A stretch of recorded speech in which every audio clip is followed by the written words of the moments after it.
Добар ден, почитувани! Јас сум Косара Настоска, ученичка во 6-то одделение во основното училиште Климент Охридски Прилеп.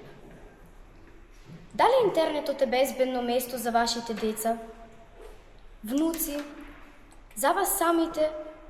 Дали сме доволно мокри да го контролираме неговото влијание? Што можеме да направиме за да се заштитиме? Јас не ги знам одговорите. А мислам дека не постои човек на овој свет што би знаел точно како да се постапи. За овие мои прашања добив одговори низ приказната на дневникот на неславната јутуберка од Мијаса Сердбарот. Во неа се раскажува за свет зад екранот, полн со предизвици и опасности. Главен лик во оваа книга е девојчето Езги. Таа има голема желба да биде јутуберка и да има милиони следбеници. Но незините родители се плашат дека лошите коментари можат да ја повредат и да ја направат несреќна. За разлика од неа, незиниот пријател и скришна симпатија Парс веќе е јутубер. Тој снима видеа каде што ги исмева рекламите и луѓето што глумат во нив. На прв поглед ова изгледа некултурно, но Парс има своја причина, за која што ви оставам на вас да дознаете.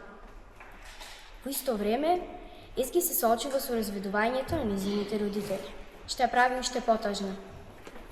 Но еден ден, додека кај татко ѝ, се појавува Чичко Етхе, човек кој работи во рекламната индустрија. Тој вели дека таа има аура, нешто што ги привлекува луѓето и ја прави совршена за во реклами. И навистина, Езги почнува да глуми во реклами за сладолед и за млечни производи. Но токму втората реклама во која што глуми, носи многу лоши вести за компанијата. А тие вести прв ги дознава Парс. Преку нивните тајни прошетки во фабриката, Езги, но и ние како читатели, ја сваќаме моќта на рекламата да манипулира и лаже.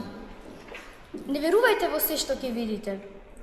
Рекламите се како огледало што искривуваат вистината. Тие блескаат, ветуваат и мамат.